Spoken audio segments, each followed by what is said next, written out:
Guys, you won't believe what Karen has done. While I was traveling, she just thought she could turn my private beach into HOA parties. You know the world is completely upside down when you pay obscene taxes, invest in a house with a private beach, and still have to beg the neighborhood not to treat your property as if it were the condominium's backyard. I swear, all I wanted was a bit of peace. Sun, sea, silence. But it seems that, for some people, the concept of limit comes with an asterisk and a footnote explaining how to circumvent it. The trouble started, as almost all of them do, with a meeting of the so-called HOA. I avoid these meetings like someone fleeing a Monday hangover, but that particular week, I had a trip scheduled, so I didn't even consider showing up. After all, what could go wrong? It's just a little meeting where half a dozen neighbors with too much time and not enough taste decide how many centimeters of grass are acceptable and which shade of beige is the most neutral for their houses. Only, of course, I forgot that I lived near her. The woman, newly appointed acting president of the association, and nobody even remembers voting for her, by the way, decided that my private beach was potential community space. That's what she called it. Not private property, not resting place for the resident who pays double IPTU, but potential for community integration. Look at the audacity. And that's when she, without even sending me a message, a note, a carrier pigeon, or a smoke signal, organized the party. Not a little get-together, not a meeting with neighbors. People. It was literally the HOA's Coachella. Tents, speakers, colored lights, DJ, catering. I saw photos afterwards because, of course, she had the nerve to post everything on the neighborhood's social networks as if she were the kind soul of the century, while I was miles away, trying to rest in a hotel that barely had a cell phone signal. My beach was being trampled by orthopedic sandals and Havaianas flip-flops with margaritas in hand. There were kids making sandcastles using my garden spade. One guy set up a sun lounger exactly where I usually leave my surfboard. And the icing on the cake, someone peed behind my kayak shed. I found out later because my gardener complained about the strange smell when he came back. Do you know what makes me most indignant? It wasn't the noise, not the dirt, nor the fact that they had invaded my property as if it were a public park without a turnstile. It was the naturalness, the face of fuck, as if it was obvious that my beach was in the neighborhood, as if I were being selfish for wanting exclusivity in what I bought, I maintain, and I look after, as if wanting to get away from a barbecue with a 2000s playlist was a crime. And the best part comes now, when I finally got back from my trip, a day ahead of schedule, because the universe aligns itself sometimes, and got home. Guess what? There were still people on the beach, about 3 or 4 latecomers sitting there, tanning their faces as if they'd paid for a ticket. There was a cooler, a beach chair, and one of them even dared to wave at me. Wave, as if he were welcoming me into my own home. That was the moment I knew. There was no point in talking. There was no point in emailing the HOA. There was no point in leaving a note. I was going to end up in jail if I did what I really wanted to do. So I chose the most American solution possible. I called the law. 5 cars. That's right, I called 5. Because if it's going to be dramatic, let it be with a blue spotlight spinning and a radio blaring. If it's to cause a stir, let it be with a siren. And when the first car arrived and the officers asked where the unauthorized event was, I just pointed to the sand. A sea of umbrellas, cans of beer, and too many tanned people for a Saturday afternoon. And it was there, at that moment, that her mask began to melt. When the first car pulled up and the neighbors began to realize that things were about to get out of hand, you could smell the panic in the air. I'm not talking about real fear, like someone's in danger, but petty fear, like, will there be a fine? Will my name go down badly at the council meeting? People grabbing bags, parents collecting children's toys with the urgency of someone trying to hide a body. And in the middle of this silent rush, There she was, impeccable, wearing a straw hat, a white dress, and a cynical smile. The owner of the party that wasn't hers. She had the audacity, to come up to me while the police were talking to some of the guests and ask as naturally as she could, "Wow, did you really need to call the police? We were going to leave soon. It was just an event for the community." I swear, for a second, I thought I was being filmed in a prank episode. It wasn't long before I looked around for the camera, because it's not possible for someone to say that with a clean face after turning their property into a geriatric rave. And you know what's worse? She spoke as if she were the victim, as if I had ruined a sacred moment of togetherness between neighbors by not wanting to see my beach turned into the setting for a low-budget reality show. She even tried to justify it. "You weren't home. I thought you wouldn't mind." As if absence were synonymous with consent. As if not watching gave automatic permission to mess things up. The kind of logic that only works in the head of someone who thinks the world revolves around their own ego. The poor policemen were trying to understand what was going on, but they weren't prepared for the level of chaos. One of them even asked if I had any private property signs.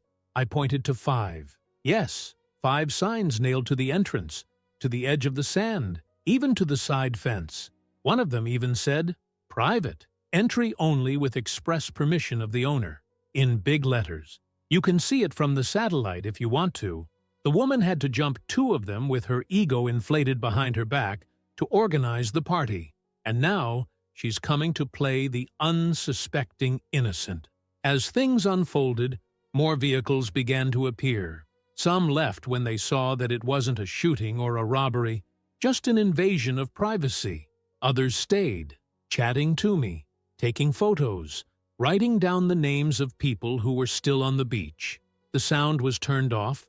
The DJ collected the boxes with the look of someone who has been through this before, and the neighbors who were still around tried to pretend they were just extras, like, "Hey, I don't even know how I got here." She didn't give up, however. She began to make that classic speech of someone who wants to appear rational while losing all reason.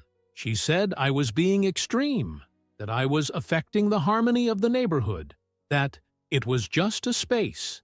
I didn't even reply. Do you know when you get tired of being civilized? When you want to grab a dustpan and start picking up the dignity scattered on the sand? That was it. I just looked at her and thought, this woman lives in a world where the rules are elastic, moldable, always in her favor, where other people's mistakes are unforgivable, but hers is just a misunderstanding. She even tried to involve the other residents. Everyone was in agreement, she said. I even asked out loud, "Did anyone here get my consent to use this beach?" Silence. One of the guys even had the nerve to say that he thought it was common, like a condominium beach, like a public square. These people thought they were in Disney, where everything belongs to everyone except the bill. With each passing minute, more garbage was collected, more warm beer was stored in smelly coolers, and more neighbors pretended they didn't know anyone. There was one woman who, in her haste to leave, dropped a bag of snacks on the floor and left it, just left it, as if the wind was going to pick it up, as if I hadn't just called the police about it. The disrespect was so automatic that it bordered on the surreal. In the late afternoon, when the beach was finally empty, I sat in my chair, the one I use every Sunday, facing the sea, and looked around. Plastic bottles in the corner of the fence, tire marks where there used to be soft sand. One of my buoys was punctured. One of the lampposts had been tampered with, probably to improve the lighting for the party. Even the coconut tree I planted with my father years ago had a decorative ribbon tied to its trunk. My house was turned into a party room, and nobody even asked permission. And do you know what else made my blood boil? She left smiling, literally smiling. The woman had organized an illegal event, turned my property into a circus, called it a community action, and walked away, thinking she was on top. And that's when I realized it wasn't enough to file a report. This wasn't just a weekend invasion. This was war. The next morning, I woke up with a throbbing head. It wasn't a hangover. It was pure revolt squeezed between my temples. You know when you wake up already angry, before you even remember why? Then comes that slow flashback, like a private tragedy trailer. And that's it. Your blood boils again. I got out of bed, and the first thing I did was look out of the living room window. The beach was still there, of course, but it looked invaded, even empty. Even without music or people shouting, it still seemed burdened with the weight of disrespect. And then came the second blow. My gate had a huge scratch on it. You know those heavy cast-iron gates that cost the price of a kidney and part of your liver? That's right, scratched from the outside. And someone, probably in the throes of an alcoholic frenzy during the event of discord, decided to make a little heart out of some key or sharp object. A heart. On my gate, as if it were the toilet door in a pub. I don't know what hurt me more, the vandalism or the dubious taste of the art. I decided I couldn't take it anymore. If I let this go, the next invasion was going to come with fireworks, an Elvis cover show, and a jet ski rental. I called my lawyer, and no, it wasn't one of those random lawyers you get on the internet. He was the kind of guy who likes lawsuits more than normal people like pizza. I told him everything, from start to finish. The party, the invasion, the audacity, the tape on the coconut tree. He was silent for a few seconds, and then let out a, "That's a good lawsuit." I confess. I smiled. And that's when the tide turned. Literally, because that same day the tide rose and took some of the decorations from the community party out to sea. I saw a flamingo buoy floating towards infinity, along with a neon pink napkin. And, I swear to everything, a piece of banner that said, "Together, we are more HOA." Almost poetic. It was as if the ocean was trying to clean up the mess on its own. Meanwhile, my inbox started receiving emails from the HOA. Yes, they decided to speak out. First came a collective message, with all the talk of someone who wants to appear impartial, but is clearly trying to avoid a collective lawsuit. They said that they deeply regret any misunderstanding related to the use of the neighborhood's coastal property, and that the HOA is committed to reviewing its guidelines on outside events. Misunderstanding. I almost hit my head on the wall. The woman takes my beach and turns it into an event stage, and the name of that is now misunderstanding? Then came the more direct messages. An email from the acting president of the HOA herself, our dear invader in person. This time, without emojis, without hashtags. She said she was saddened by the way the events unfolded, and that at no time did she intend to cause harm or inconvenience. Of course, because everyone invades private property out of the purest Christian heart. She even had the effrontery to write that she hoped we could resolve this without involving legal bodies, keeping the spirit of community alive among us. Spirit of community. I read that part out loud, laughing. The spirit she wanted to maintain was that of running roughshod over others while smiling and saying that it was just to bring people together. The lawyer, for his part, was already one step ahead. He told me to record everything, photos, videos, testimonies, and that's when I struck gold. One of the neighbors, a man in his 70s who lives with binoculars stuck to his face and iced tea on his porch, had filmed part of the party. He thought it was a wedding, and, as a good retired gossip, he recorded everything. The buffet arriving, the guests settling in, the woman ordering speakers to be placed near the fence. It was a soap opera, better than Netflix. And in that same video, around minute 22, she appears arguing with a delivery man about where to dump the ice. She says, and I quote, "You can put it next to his house. He's not even there. It's just the beach. No one will notice." The proof was there, with sound, image, date, time, and even an impromptu caption from Grandpa the cameraman. And it was at that moment that I realized it wasn't just for me. It was for everyone who has ever had a space invaded, a boundary ignored, a no turned into a yes for the convenience of others. The woman wasn't just trespassing. She was dictating who could and couldn't have autonomy over their own lives. And all this while looking like the good girl in a margarine commercial. I decided to go all the way.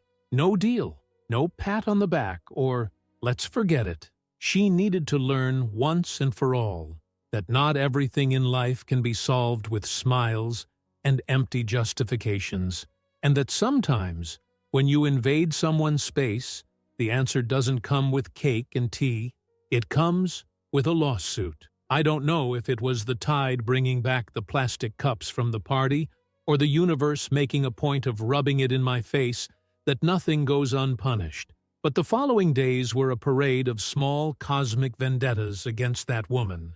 It started with the HOA residents themselves, who realized that the interim president wasn't exactly a community leader, but a petty dictator with an emperor complex.